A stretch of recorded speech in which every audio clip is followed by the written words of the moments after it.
नमस्कार मित्रांनो. आपण नेहमी हे ऐकतो, की आपल्याला हेल्दी राहण्यासाठी बॅलन्स डाएट घेणं खूप गरजेचं असतं. बॅलन्स डाएट म्हणजे महागडं फूड असा तुमचा समज आहे का? असं बिलकुल नाही.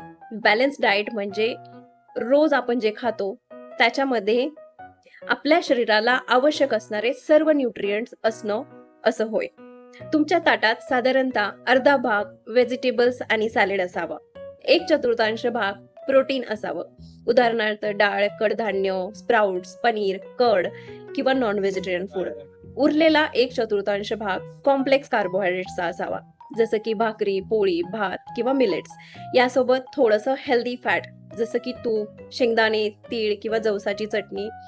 असं हे बॅलन्स्ड मील जर आपण रोज खाल्लं तर weight management, diabetes, cholesterol, PCOD आणि अशा अनेक हेल्थ इश्यूजवरती कंट्रोल आणण्यासाठी आपल्याला हेल्प होते आणि आपली ओव्हरऑल हेल्थ चांगली राहते.